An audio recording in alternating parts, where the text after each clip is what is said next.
Ladies and gentlemen, boys, girls, and others, we finally made it. We've made it. After an entire year without it, Marvel has come back to the cinemas, and with their return comes a return to the bland, tonally distant, structurally loose storytelling that we've come to expect from our good friends over at the MCU. Now, that may seem a little harsh and unfair, but it's not, and it's not. It's not coming from nowhere. If I'm being honest, that harshness that you are sensing really does come from just spending a good amount of time away from the MCU. The year or so that they haven't been in theaters gave me, and I hope other fans, a chance to really get a good look at the quality of the things we've been getting from the MCU, and think of what we got was really the best that it could have been. I believe that this, Black Widow, is an example of it not being the case. Unfortunately, the biggest thing that goes against Black Widow is its release. This is definitely a movie that, in universe and out, really wants us to know that this should have happened forever ago. I mean, setting it in Civil War times, a time before magic space gods with magic space weapons, needed to be stopped by jumping off cliffs in space. I can understand why they would do that, especially for this character. Like, this character was not Thor. This character is not Guardians of the Galaxy, so you would have to set it at a point in time before all of that really started kicking off, but the decision to do so felt wrong to me. It doesn't feel like we're progressing. This is supposed to be the introduction to Phase 4, when instead it just feels like a regression, because we're going back to Phases 2 or 3 before all the craziness happened, and that's not really what we want to see, especially, again, if this is supposed to be the start of something new. I'm not saying that I needed this movie to be a crisis-level event like what Natasha goes up against to be end-of-the-world stakes. I love the Ant-Man movies, and there are other Marvel movies that I love that they aren't off saving the galaxy every time. Doing that helps make the plot of the story, whatever the character's going through, feel that much more personable to them. It's kind of like what Iron Man 3, Thor Ragnarok, Captain America 2, what they did for those characters, this movie attempted to do for Black Widow, but I'd say it failed, where those other movies succeeded in breaking down a character to their bare essence, and then by the end building them back up and having them become another person at the end. This movie can't do that, and I know it literally can't because the character is dead, but you could have attempted something to help me feel more.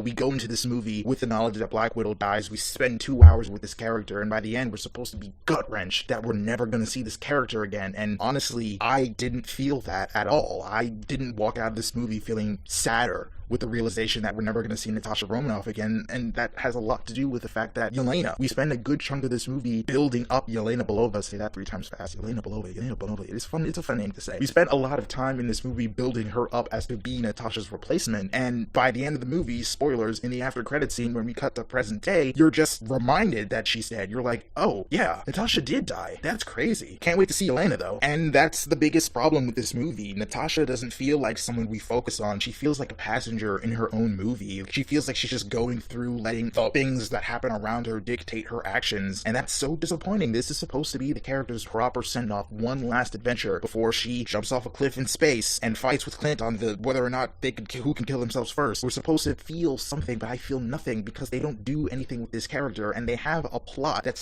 should be so powerful, a plot of other villains, other characters that should make us feel more for Natasha, feel close to the character, but instead we don't. Getting into the plot, after the events of Captain America Civil War, the Black Widow finds herself on the run from General Thunderbolt Ross. Her getaway escape from him brings her into the crosshairs of a mysterious new villain figure known as the Taskmaster, and a reunion with a family long forgotten with ties to her past to the Red Room. Now, I won't lie and say that there's nothing to enjoy about this movie. That plot, that premise, seems pretty interesting. It's what I was talking to about before. That plot seems to suggest that we're going to get more of a backstory for Natasha, more of an understanding of who the character is and how she operates, but again, in execution, we don't. Natasha and her past with the Red Room is one of the longest running unexplored plot points. I mean, all the way up until the character dies in Endgame, we still don't know much about what it was, what it is. We know who's running it, but what their overall goal is. Is it just global anarchy? Is it control? Is it domination? I don't really know. But the fact that these things are just explored quite surface levelly makes it feel not at all engaging. A lot of the other problems I have with this movie are problems that just exist in every Marvel movie to varying degrees, and I think a lot of those problems are worse here because of the way that the movie was advertised. This movie was advertised to being the movie, the return to theaters, the wait is over, we're finally gonna learn things about stuff,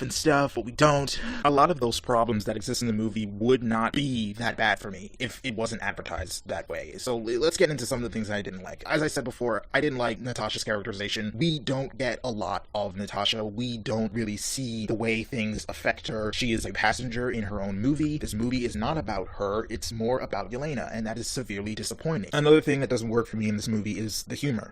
This is the tonal dissonance that I was referring to earlier on. There are moments that should be tension-filled, should be full of emotion, full of heft, there's a weight to them, that are suddenly erased because Red Guardian farts and is like, oh my god, I'm so sorry. And what I'm talking about exists, again, in every Marvel movie, and it's something they seriously need to take a look at, because it was kind of cute at first, but now it's genuinely a problem. Because, spoilers again, I don't think it makes sense to have a scene where Natasha is talking with her mother about how she managed to keep her heart for so long. Like her, she was cycled through the Red Room a number of times more than Natasha, but it seems to have lost any shred of innocence. And Natasha's like, you told me that pain makes us strong. Cut to Red Guardian talking to Yelena about how when he was a kid, his father pissed on his hands. I mean, come on. Other problems that exist for me are more characters. Red Guardian and his humor really don't vibe with me, and he seems like a very interesting character. He has this whole history with Captain America that is a joke, and when it does work, it works. When the humor works, it works. But then other times, he's just kind of saying stupid things just to say stupid things. Other characters, Thunderbolt Ross, why was he in this movie? He doesn't really play that much of a role. He's there in the beginning to get dogged by Natasha. It's like, oh, you thought I was here, but I'm over here, and then he comes in the end to pick her up after everything that happened. Another character, Rick Mason, I bet you don't know who that is, and trust me, that name is as generic as the character is. It was the black guy who was her contact getting her stuff. He's in a couple scenes and only exists for Natasha to go like, yeah, you're just such a good friend to me. Ooh, pain. All of the pain. Natasha's mother's another character who I feel should have been a lot more interesting, especially considering that she's so different from her in the early 90s when they're a faux family, like the American style, where she's like all loving and stuff, but in the present, well, past present, she's a cold, emotional scientist who tortures pigs and animals, and I feel like there should be something more with that, but we never really get that explored. This is going to be an extended conversation about Taskmaster and why the character didn't work. Out of the way, it's not because, again, spoilers, the character is a woman. I don't mind. Taskmaster is not a character I have that much emotion tied to. They're a cool character, but they have a mask, so it literally could be anyone. My problems exist with the fact that they chose not to make this character a character. They chose to make it her a plot device. I genuinely believe that for the story they're trying to tell for this movie, it would have been that much more interesting if there was a sense of agency. I get that the point of that is that she's forced to do this, but Natasha did a terrible thing. It's revealed in this movie that Taskmaster is Dreykov's daughter, the Dreykov's daughter from the first Avengers movie that Loki mentions Natasha did something to. We find out here that that something was blow her up. In an attempt to get Dreykov the first time with Hawkeye, they put a bomb in his house and she was there. She was a collateral damage casualty of war type of thing, and that should have been motivation enough for this character to spend the most of this movie trying to kill her. Like, that would have been so good to see that Yelena and Natasha are fighting for the free will of all Black Widows, especially Taskmaster, who Natasha finds out is this girl who she wronged, ultimately realizing that she's not against her will. Everything she's doing, all the things that she's doing are for the mission, yes, but also revenge. It's a small thing, it's a little thing, but it's something to the character that could also help tie into what the story is trying to tell us. The movie ends, the way that plot resolves itself is Natasha cures her with from the Red Room sauce, and she just doesn't try to kill her again. She's just like, oh my god, is my dad dead? Yeah, cool, we're totally cool. You may have blew me up when I was a kid and scarred my face, traumatized me for life, but we're cool, we're all good. No, that's not compelling at all. That's not interesting. She's supposed to be the physical manifestation of consequence. Natasha's consequence for a terrible decision that she's made. It would have been that much better if she was like,